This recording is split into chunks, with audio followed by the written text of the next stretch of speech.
content is king, but distribution is his wife. And so if you can partner with some people, bring them insights and data that really validates what they're saying, that's the sign of really good content that are going to help you break out of what can just be created with ChatGPT. We saw other professionals who were also authorities less likely to complain because we were giving better advice. That's a tremendous win from a brand perspective to start to sort of win over some of your detractors in the market. They might still hate you, but they're going to have to acknowledge your content is the right approach.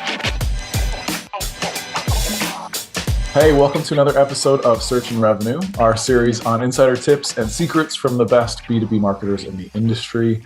I'm Daniel Horning, an SEO strategist at Linkflow, and I'm joined by our very special guest, David Frank, head of sales and marketing at Paw Partner, helping local businesses run their pet businesses better. I'm excited to chat through some content marketing questions I have for you, some go-to-market strategy questions that I've got. But before we get into that, why don't you give us a little bit of history, a little background on what got you into marketing in the first place, that journey, and then how you landed at Paw Partner? Yeah, so I feel like my journey to marketing is like most people I know in marketing, which I didn't go to school for it. I didn't plan on being a marketer. I was a runner in college, and my teammate and I had both gotten ourselves recruited to the school by emailing the coach. And we just kind of had the idea to start a business together, helping other kids who were high school age want to play college sports. We just jumped into that business, and because we didn't know what we didn't know, I found myself kind of gravitating towards the marketing side, and he gravitated towards the sales side.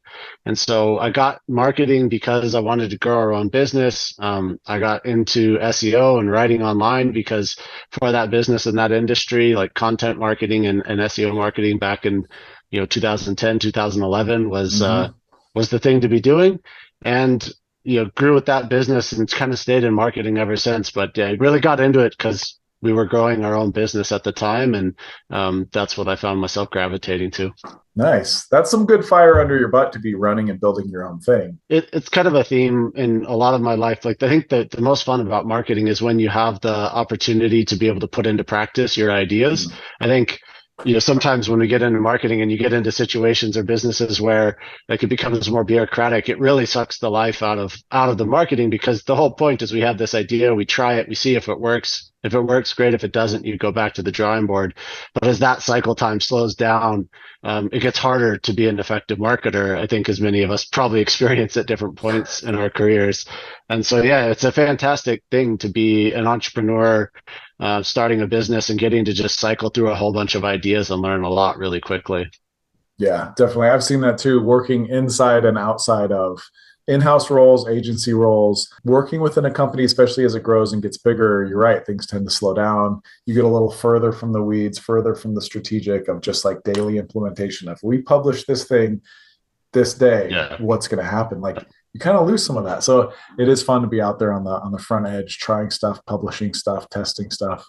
Well, along those lines, as far as content marketing goes, I mean, content has been king for a couple decades. In 2024, it's really evolved. There's a lot of new players out there, a lot of new challengers. AI consumption and production is just crazy high. How does content marketing's role play up in your company, in Paw Partner? How do you guys fit that in? What's kind of the strategy there? Thankfully, I've been around long enough in the content world where I have seen other times where the previous era's content was sort of under attack and that strategy didn't work anymore and you had to evolve your content. And I kind of look at like this latest wave of, AI content is sort of maybe lowering the bar to creating content, but it was not too dissimilar to like many years ago in SEO. You could write just about anything and get it published. And then you knew you kind of had to up the quality bar. And it's like, oh, what does content marketing mean now? So I think it's always just about understanding what the new level, like you have to stay ahead of whatever is going to be the bar of trust and authority with your content. What's really important after that is like content is king, but distribution is his wife. And so if content's king, you got to know how it's going to get distributed. And I like to put together and think about how that content is going to, okay, great. You're going to write and get distributed through SEO. But as you know, and as a lot of people know, there's ways that can sort of build on your SEO if you're driving traffic to that outside of just Google. And so thinking about your distribution channels is super important. Thankfully for us today at Paw Partner, it's very much a newer business, and content is going to be a layer that we're going to get to layer on to the business. and sort of will be a new and emerging channel, which is going to be fantastic. The pet care industry, as it stands today, there's a lot of interest for people wanting to start businesses and move into that industry. And so there's an opportunity for content to play a role in helping people sort of run their businesses more effectively, learn about the industry, find out what kind of business is right for them. We're excited to be able to kind of put together that channel as we grow. That makes a lot of sense. And it's kind of fun new frontier, not new for you from your experience, but for the business to layer that Yep. in. And as far as creating content and distributing it, I mean, the SEO channel is great. People are searching. You want to show up for those searches. How are you guys planning on using that content kind of within some of the other walled gardens of like LinkedIn, the social media channels that aren't really encouraging users to leave? How much of Yeah. that is going to be repurposed and published there either in full or as kind of teaser to go back to the site? How do you guys handle that dynamic? You have to step back and sort of understand where your industry is most active. LinkedIn is not popular with pet care professionals, but Facebook is a hugely popular channel, and trade shows really drive a lot of our industry. Mm, There are big grooming conventions, boarding and daycare conventions, where every couple of times a year, professionals in that industry get to come together. There's a component of meeting vendors and finding different products, but you're buying a lot of products and services at that time, and there's training baked into that. And so I think it's going to be an opportunity to sort of bring together unique insights that we have as we're able to see across hundreds of pet care businesses, bring perspectives that I think could be helpful to operators in that space, and then using trade shows, using the other sort of Facebook groups and organizations that are really mentoring and training professionals in this industry to sort of collaborate around the unique data that we have and insights, and how we can incorporate that into curriculums that sort of exist today within our industry. that's really smart. Yeah, thinking through the platforms where your business owners are, it runs the risk of everyone defaulting to assuming it's LinkedIn, but you're right, it's not always LinkedIn. It's been a kind of a refreshing refreshing new industry. I don't have to keep up with the LinkedIn Joneses anymore. And like I said, I think that the other element of that content is, a lot of times there are other organizations who have great ideas and great direction on how to operate a business. And then what I always think about with this business or others is what unique data and insights that you can bring together with that person to really team up and distribute the content. Because, if you're just going to be the 15th person writing the how-to ebook, okay, great, you might win that distribution battle. But if you can partner with some people who are seen as authorities there, but bring them insights and data from your platform that really validates and strengthens what they're saying, that's the sign of, like, I think, really good content partnerships and unique messages that are gonna help you break out of what can just be created with a chat GPT, and AI content. That's really smart. Blending and merging expertise. It adds a layer in that AI can't compete with. Those voices, those citable facts from real people that know the industry. Right. And it doubles and triples your audience because then who else wants to see both of those brands sharing about that stuff is exponentially larger. As you guys plot this out as like a new channel, like you were mentioning, do you guys Mhm. have KPIs or metrics that you guys are going to start setting up or already picked to measure success for that channel? I think for us, again, it's a very new business. It's an opportunity to look at success in a lot of different ways with the content, because we have years of going to these trade shows and we kind of understand how we perform from those trade shows today. Once we layer on being a part of those talks, and the role that content's going to play, we get a lot of web traffic by the nature of our product being a software product that consumers access through the web. But we have built out hundreds of more commercial intent keywords and start to see our rankings and traffic from there. And then finally, leveraging that content to put back out to our prospects and our customers to either drive upgrades within the product or drive higher enrollment rates. Right now, we don't have any marketing campaigns that go back out to our customers. And so being able to sort of put together that flywheel where we create great content, distribute it through these trade shows, through these newsletters, through SEO, there's a lot of ways we're going to be able to see success on that. Nice. So then as you send it back out to current customers, is that some of the goal there to have retention and kind of increased engagement with the platform?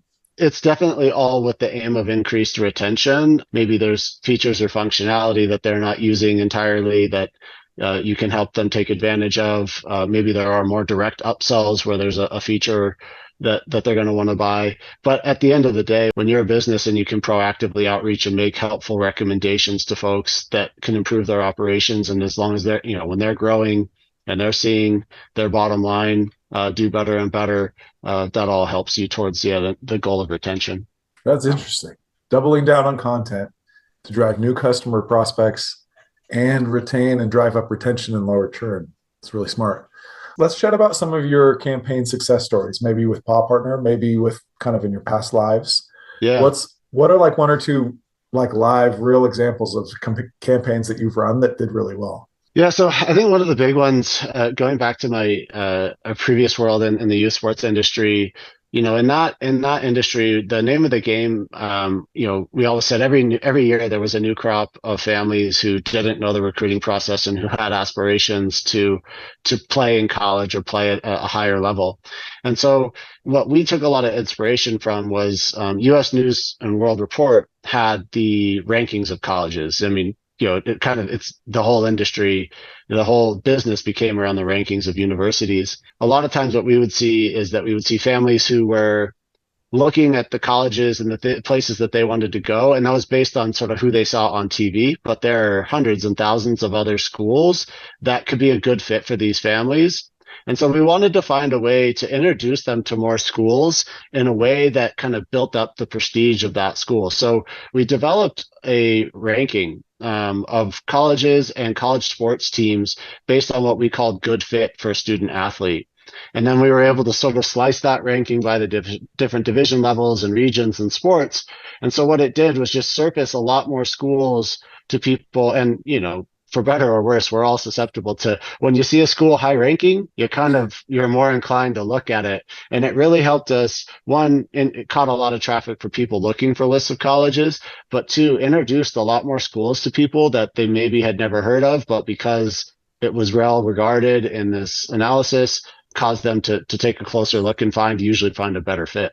That's really smart because it's almost one of those win-win-win scenarios of you've got your own first party analysis that you're doing, your own algorithm to rank these schools. Yep. People love that. Press loves that.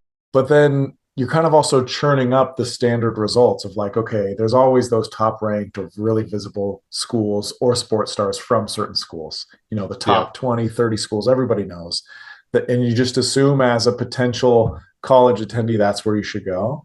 You're then benefiting the college attendees and the colleges that weren't getting enough face time and PR to like stand to potentially gain. So that was a smart marketing campaign. I can see why it worked. It just spread a lot of love all around the industry. I mean, maybe the top schools didn't like it so much because they didn't get to just retain automatic top school status, but screw those guys. If 100 other schools benefited, and users benefited, that makes sense as a great marketing campaign. You got any other examples? Yeah. Another campaign success story? Yeah. So I think the other part is like, you start to figure out, you're always going to have like your target personas, and the battle often when you're establishing those is, oh gosh, I could niche this down forever. And is this going to be more valuable to write down further niched content, or do I stay higher level? And so we took some early tests where, in previous business, we'd write about college recruiting, and we're like, well, what happens if we write about this exactly for women's volleyball recruiting versus just more generically? And there's subtleties that can matter when you do that, but that's a big lift because across college, you're going to talk about like 27 different sports. So if you're going to go down that path, you want to know if it's worth it. And so we wrote a couple of different sports, like unique content, and we did see a lift in performance. We saw people more likely to engage. And interestingly, we saw other professionals and people in the organization who were also authorities less likely to complain about the content and the messages we were putting out because we were giving better advice. It was something that we didn't really anticipate, but you always have detractors, especially when you become the biggest business. And we saw by writing this niche down to content, we could see it in social media comments and other places where, I don't like those guys, but that content is good advice. And I mean, that's a tremendous win from a brand perspective to start to sort of win over some of your detractors in the market. And so, yeah, we moved ahead with writing out that niched content kind of based on the scaffolding of topics that we covered generically. We just covered it across 27 sports, and really saw the lift in engagement and the improvement in the brand perception within the industry. Yeah, you don't have to necessarily make friends if you're impressing your enemies. Everybody gets on board if the write up is good enough. We always say, like, we want to be the best answer on the internet to this topic. And that's a good position to be in. And if you're in that position, they might still hate you, but they're going to have to acknowledge that the advice and the suggestions you're making in your content is the right approach. And so upping that content bar, going the extra mile to write specifically to those sports, it got all of those coaches and those influencers in those industries to be less likely to complain and unable to throw as many stones as maybe they'd want to in the past. So leaning on those learnings from those campaigns, looking now kind of more recently across the last 5 years, how have your go-to-market strategies changed in the last 5 years, especially now as you look at Paw Partner and bringing in these new channels? Which of the top maybe one or two have become the most effective? I think for me, it remains that content is king. The foundation and the medium might change. I'm still a fan of written content. I just think it serves as a great foundation and jumping off point for a lot of discovery of your other mediums. But content remains the king. And then I think the newest distribution channel is just really understanding, you know, influencer 1.0 was people were just there to kind of share and promote whatever. And I think for me, it's that deeper collaboration, finding the influencers who, they're as excited about the unique insights that you might have in your business, and they really love collaborating with you to come up with smart and great recommendations.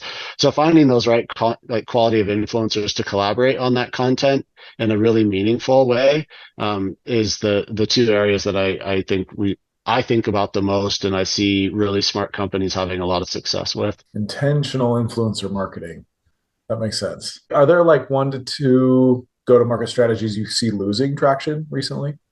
I don't know if this is because I just wish that the prices were what they used to be, or if it's a real thing. But paid search to me it's been a commodity for a long time.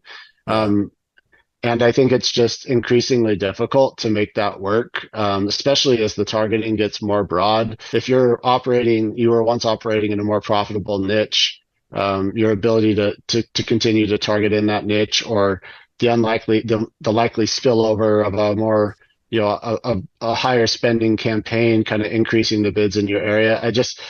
Paid search, I would really, really need to be convinced to want to ramp that up in a meaningful way, because it felt then, and it feels even worse now. It's like a treadmill that you just can't get off of. So, there are really, really smart people who do a fantastic job at it. But I think if you're starting from scratch, and unless you have like a true like unit economic moat in your business where you can pay more than others, I think you really need to look at another channel before getting on that treadmill and chase, watching your cost per lead continue to increase every year. Yeah. Yeah, it's true. I mean, every industry and every business is a little bit different. I've seen some where it's easy to win there still, but they have to be very Sure. niche, not a lot of competition, or you have to have a lot of history there where you've taught the algorithm, okay, here's our cost per acquisition. We're going to stay within that or lower it somehow. And you almost have to have somebody in there daily tuning things to like Yeah. extract just a little bit more value out of paid. It's such a wrestling match. Yeah. And I mean, you can't fault Google for wanting to make more money in their business. They got to please the shareholders, and so they got to charge more and give less. A hundred It's percent. I understand it, and and I've been on the other side of it in businesses where like you do have the economic advantage, and where yeah, like it becomes a fantastic channel. But when when you don't have a clear economic cost per lead advantage, you can't afford to pay more, or you don't have the resources around you, as you were talking about, to manage it as well as it needs to be managed. Again, I just think you have to look at other channels and to get a foothold and get started. cool. Well, I've got a closing lightning round of questions for you that we can wrap up with. Awesome. Shoot Awesome. from your gut on these. But number one would be, which MarTech tool could you not live without today? I have way too much fun with a good Ahref license and a couple of hours to do whatever I want to do.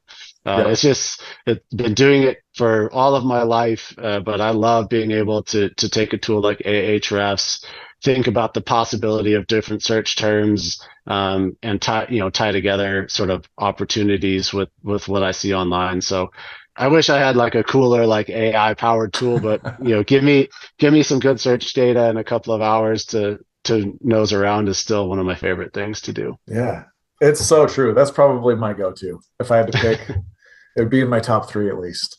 Yeah, And they're layering in. It feels like almost every day, like additional features. Their yeah, keyword research tool has like an AI generative box you can throw one keyword into and get 20 more. yeah. And it's actually been pretty accurate for me the last Back dozen searches back that in I've my done. day, I used to have to build my keywords by hand. Yeah, Yeah, exactly. yeah, I chiseled them on stone. Um, I'm really a big fan of Ahrefs. I can lose a lot of hours there.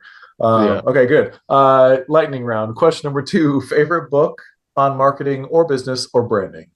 Yeah. I knew this question was coming.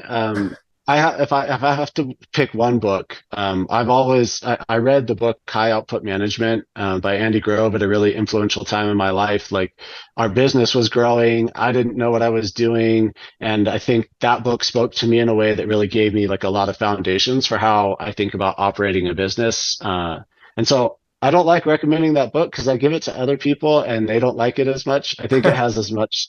And so I guess my answer for the book is that. But I will say a lot of times it comes down to like the time and phase you are in life and the book you're reading and whether or Mm. not the lessons that you get that from that book are something that's applicable to change your life. And so another book that I loved was I read the book Forms That Work.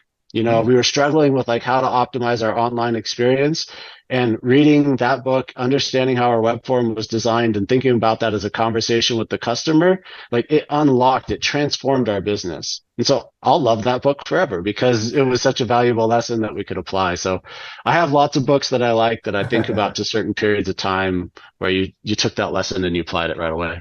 Right book at the right time Right book at the right time. That's the makes it a best good answer. book. Okay, Yeah. that's Yeah. good.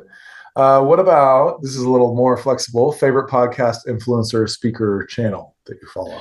Yeah. So, again, it's changed over time. Been a long, long time podcast listener and audiobook listener. But right now, I've always loved biographies, and there's a podcast, Founders, by a gentleman named David Senra. He is just fantastic to listen to. His energy is unreal, and he just spends so much time diving in on biographies of successful business people, and so Ah, I get a lot from that. I hope that it's not going to stop me from reading biographies in the future because I find that biography, like there's details in biographies that like a summary will never capture.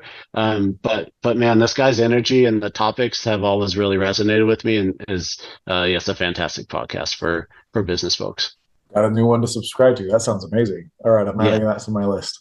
Let's see. What's one key marketing insight you know now you wish you knew 5 years ago? So I had a unique experience where the first kind of 15 years of my career was entirely in one industry. Mm.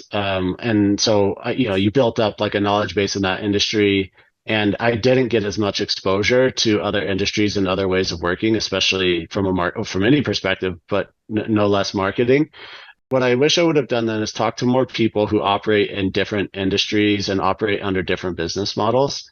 Thankfully, I had a couple of years between my old job and this one where I was consulting and advising. And I found that time invaluable for getting exposure to new businesses and new ways of thinking. So had I known then, I would have still wanted to talk to more people in different industries because that cross pollination of ideas that come from those different business models is more helpful when you recommit to a single industry and a single topic. That's true. I have similar experience in my history where there was a big chunk of time. It was one industry, one company growing extensively, but very much siloed. And Right. I ended up starting to go to some of these marketing conferences, going to like Distilled Search Love down in San Diego, early days, like 2010, 2011, and Hmm. like meeting these people in completely different segments and customer bases.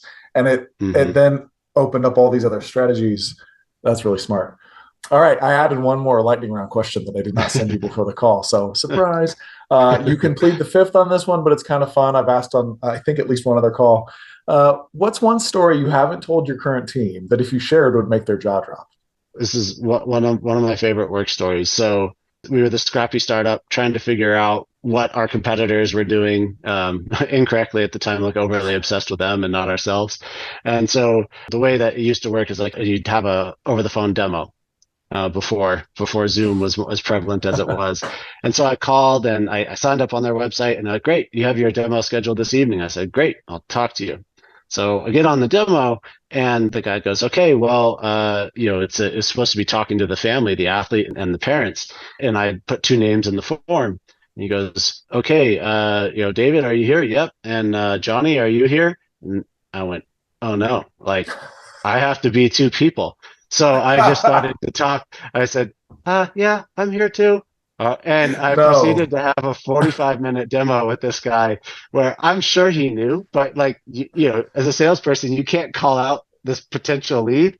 So I had a 45-minute demo with a competitor at the time where I was pretending to be the son and the father on the call. Yeah. that's impressive. That's commitment to competitive analysis right there.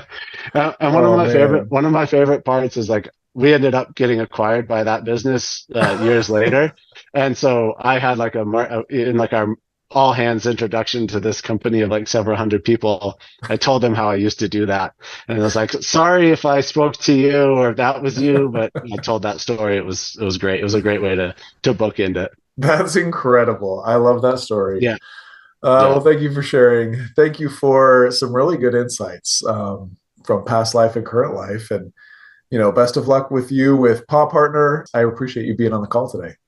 yeah. This was great. Thanks, Daniel, and I appreciate all the well wishes. So thank you.